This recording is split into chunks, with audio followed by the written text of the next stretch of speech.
You throw another moon at me, and I'm gonna lose it. Stark. You know me? I do. You're not the only one cursed with knowledge. My only curse is you.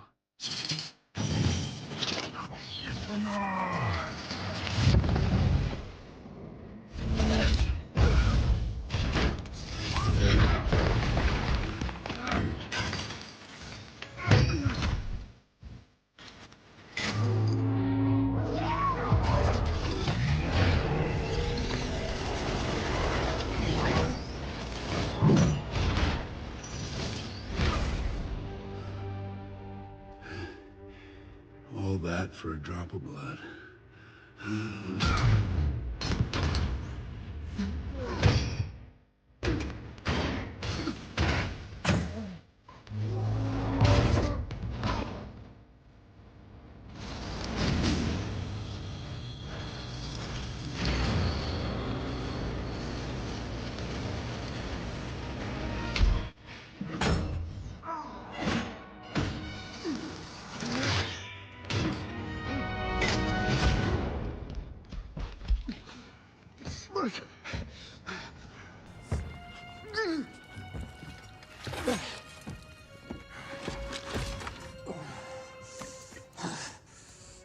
You have my respect, Stark. When I'm done, half of humanity will still be alive.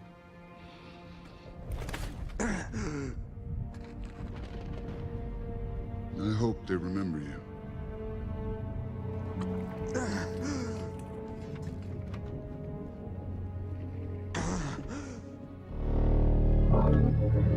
Stop!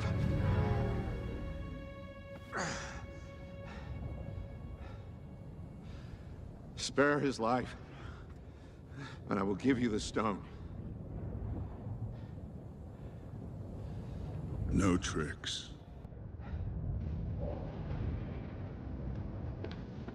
Don't.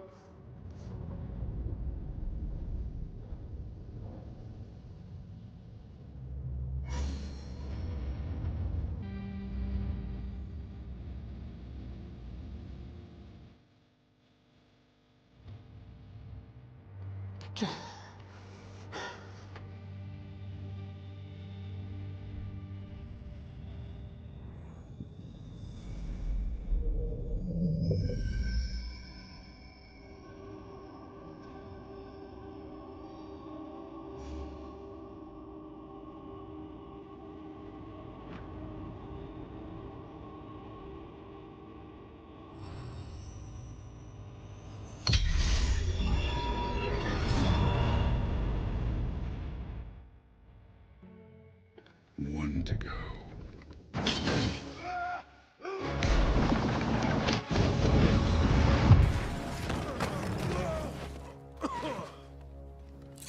Where is he?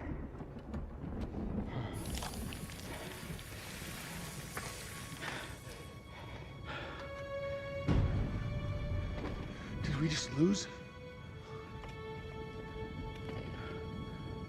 Why would you do that?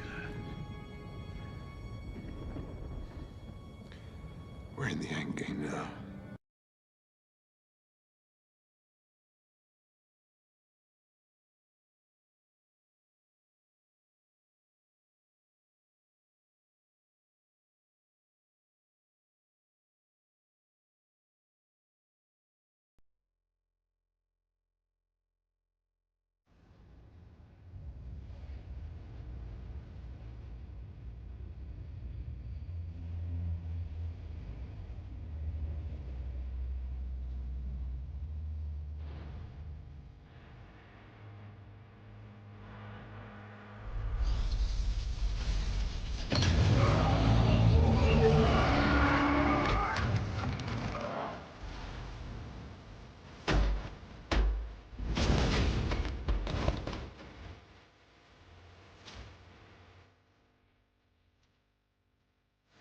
I am inevitable.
Welcome to the Mr. Pictures channel. Today, I'm going to bring a story entering the MCU, where many interesting points will be brought up, about an alternative version of Tony Stark with gold armor to fight an intergalactic threat. Let's get straight to the point. Tony Stark's last legacy, awakening at the end of the universe. Tony Stark opened his eyes and blinked several times. The last thing he remembered was the snap of his fingers with the Infinity Gauntlet. He had defeated Thanos. He had saved the universe. But then, he died. Or at least should have died. He stood up slowly, feeling the weight of his own body. But something was different. There was no pain, no burns, no damage caused by using the gauntlet. Where the hell was he? Looking around, he realized that the scenario didn't make sense. The sky above was an infinite void, filled with stars that seemed to pulse in unknown patterns. The ground beneath his feet was not Earth, but a metallic surface, shiny and cold.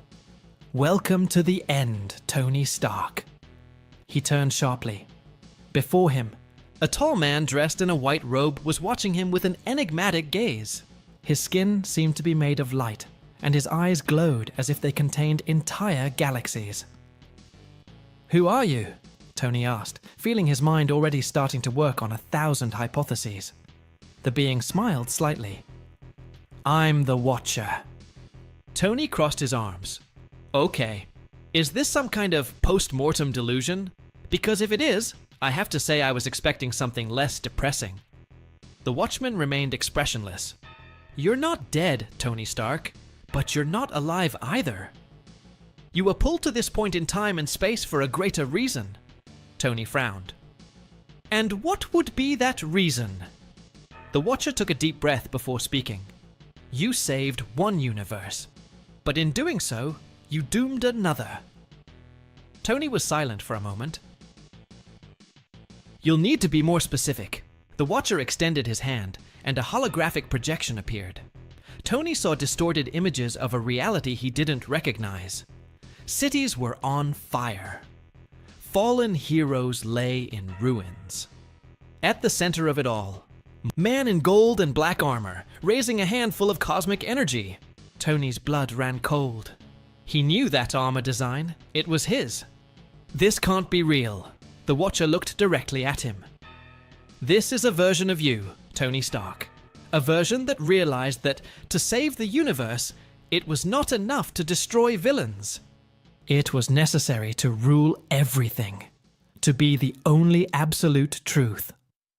Tony swallowed. "And you want me to fix it?" The Watcher nodded. "You are the only person who can stand up to him. You must stop his own rise to power." Tony ran a hand over his face and laughed humorlessly. "Great, now I'm hunting the evil version of myself. This sounds like a typical day in my life." The Watcher watched him for a moment before speaking.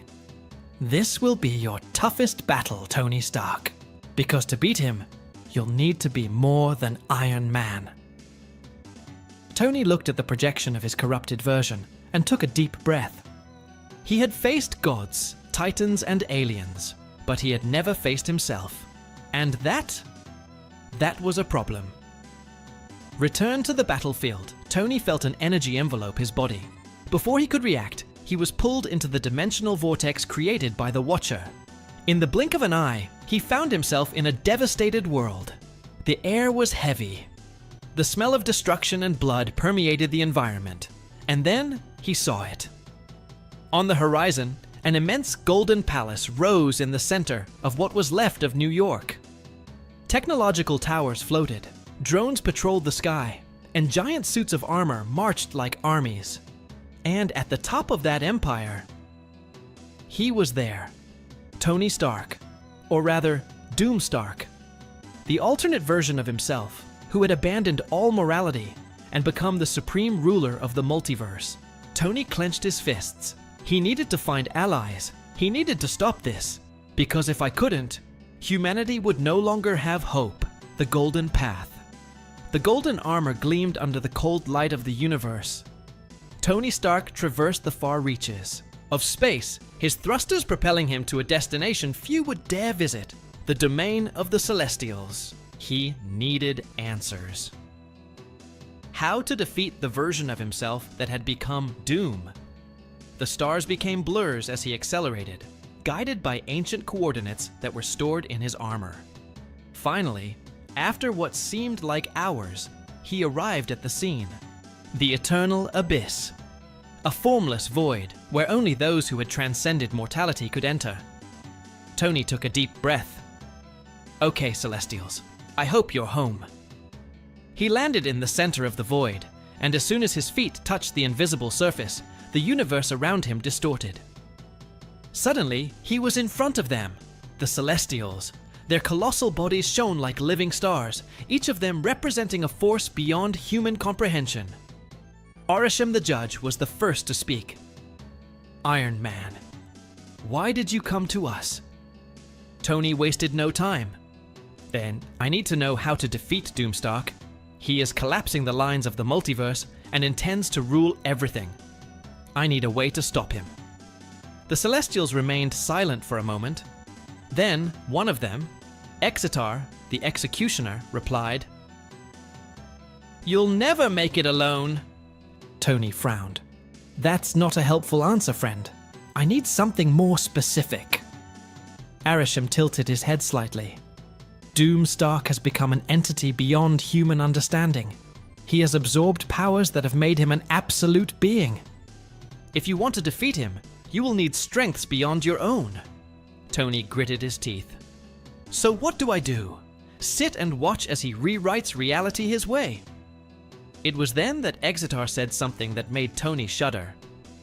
If you want hope, you must turn to those who were once by your side. Tony was silent.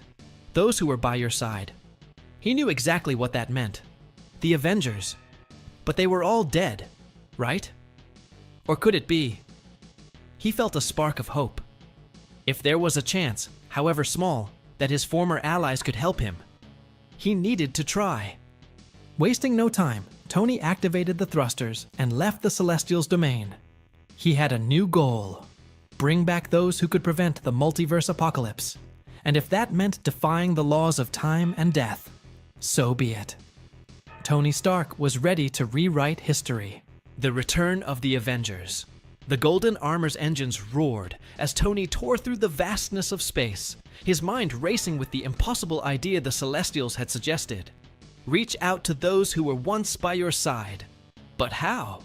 The Avengers were dead, scattered, or simply unable to face a being like Doomstark. He needed something more. And then, an idea emerged. If Doomstark had learned to manipulate time and space to shape the multiverse to his will, so could Tony Stark. His calculations were bold, bordering on insanity. But he had no choice. He would defy death itself. The first target, the God of Thunder Tony, adjusted the coordinates. Destination: Asgard. Or at least what was left of it. With a sonic boom, he tore through Earth's atmosphere and into space, heading towards the wreckage of Asgard floating in the cosmos.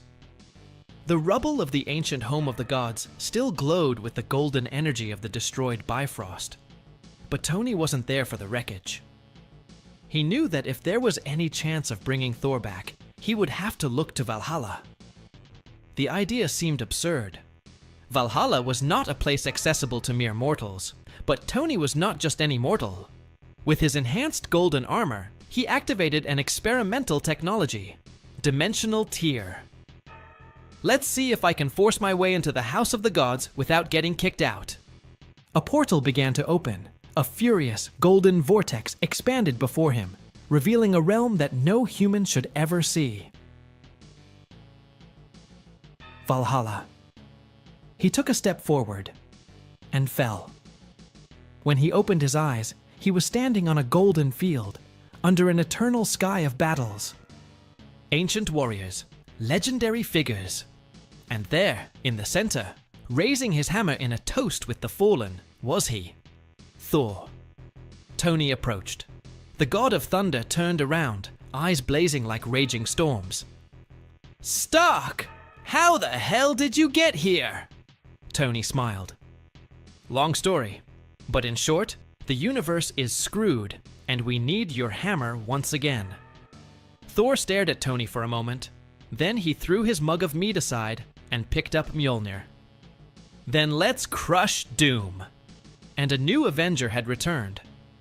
The second target, the soldier and the King Thor and Tony now had a clear goal. They needed to find other allies. Next destination, Wakanda. Vibranium technology could be the key to bolstering the resistance against Doom Stark. They landed at the gates of Wakanda, only to find the kingdom shrouded in shadow and silence. Tony felt a chill. That doesn't feel right. Thor swung Mjolnir, ready to fight. It was then that a figure emerged from the darkness. Black Panther. But it wasn't the same T'Challa that Tony knew. This Black Panther looked older, darker, and carried the look of someone who had already seen the end of the world. Stark, you're back. Too late. Before Tony could ask, something moved behind T'Challa, a colossal shadow, a figure with a vibranium shield split in half. Tony's eyes widened. Steve! Captain America stepped forward, but something was wrong. His eyes were empty, his uniform torn, and when he spoke, his voice was just an echo of what it once was. Doom is already among us. Terror ran down Tony's spine. They weren't just late, Doom had already arrived first. Continues. Will Steve be corrupted by Doom? What will happen to Thor and Stark? Click the like button so you don't miss any videos. Until next time, bye.